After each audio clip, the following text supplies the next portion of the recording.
Hi everybody, Paul Cameron here from SpeedUpMyJobSearch.com with a clip from our monthly jobs-driven networking group, which meets in Wheaton, Illinois every third Thursday.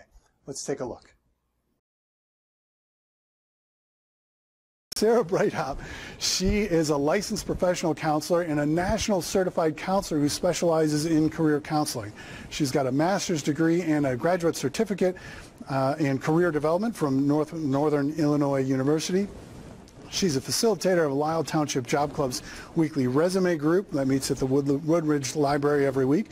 The facilitator of the networking group at the Community Career Center in Naperville, also a great group.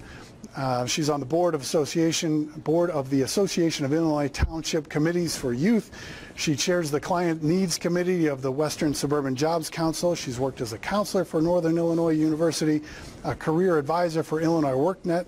She's a private therapist. She's basically, what I'm saying here is if we tried to put all of her credentials onto a one-page resume, it wouldn't fit.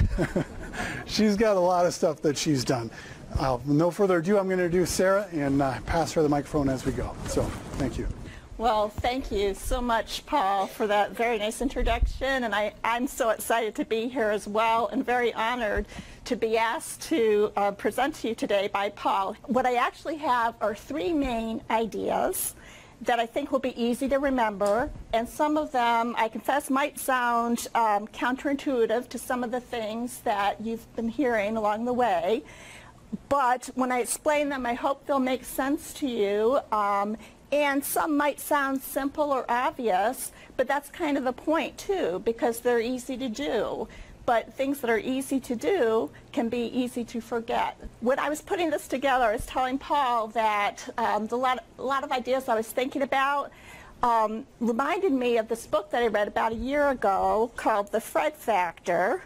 It's a great book. I highly recommend it. I'll pass it out and you can take a look at it if you'd like. Fred, just to give you a little background on who he is Fred Shea is a real life person. He's a mail carrier. He is the mail carrier for the author Mark Sanborn. When Mark moved into the neighborhood, Fred on the very first day came up and knocked on Mark's door. He introduced himself.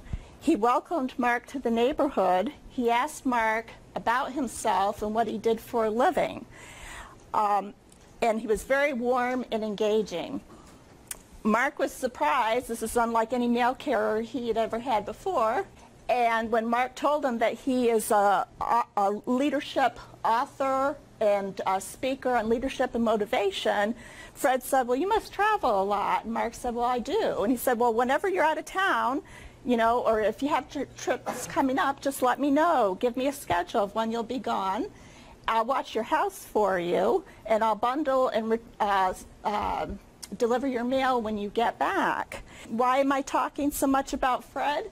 Because I think he's a great illustration of making great personal connections and developing a relationship. So I'm going to use some of the things from Fred's book to illustrate what I'm talking about, but I'm going to add what I call the Sarah factor, which is how does this relate to networking? Because the book is talking about more about how to be a great employee and everything, but I think it's very apropos.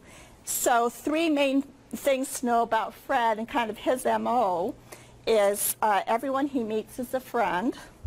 He shows he cares, and he goes above and beyond to be helpful. That's called the Fred factor. The Sarah factor is how does this all relate to confident networking? So my three main points will be less is more. If you want to be heard, listen and add value. Success is built on relationships. In this technology-driven world, I think that relationship building has become something of a lost art.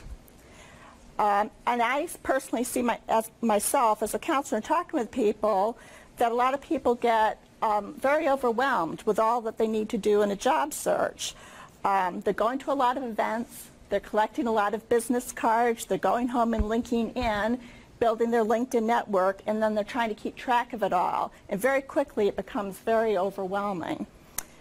So the Sarah factor, I would say, is when you go to a job club or an event, other than when it's structured networking, like at our job club where you give kind of your elevator speech, instead of feeling like you've got to work the room, you've got to meet and greet all these strangers, hopefully you do have some friends there, have the goal or intent of maybe having 1, 2, 3, just a handful of conversations with people where hopefully you can make more of a personal connection, maybe even an emotional connection, something that'll last. And you develop something, you know, a connection that can be built into a real relationship in the long run. I think it's far less stressful and far more effective in the long run than feeling like you have to meet everybody there and you have to connect with everybody. I love this quote from Philo, he's a philosopher, hence his first name, from 2,000 years ago. I like to think of him as a Fred before there even was a Fred from way, way back. So be kind. Everyone you meet is fighting a tough battle. And you never know what somebody might be going through, especially in job search. You're all dealing with so much in job search. I know it's so difficult. I've been through it a couple times with my husband. You know, you're getting a lot of rejection. You're feeling like you're being ignored by employers. You're throwing your resumes out there and not hearing anything back. It's hard on your personal relationships. So as much as we can be kind to each other, you might be the only person who said something nice to somebody else that day. It'll be a nice experience and feel good to you, and it'll feel good to the other person. And along the way, you may be making more friends and colleagues. Another principle, my second one, is if you want to be heard, listen. It may be true that interesting people get attention, but interested people attract appreciation. First, if you can just introduce yourself and ask a simple question like, what brings you here, or have you been to this club before, or pay a compliment, that's a pretty dress, or whatever, you get the conversation started. They'll be flattered. You'll be irresistible. Yes. Yeah, in fact, I wrote down Dale Carnegie has a good quote like that, too.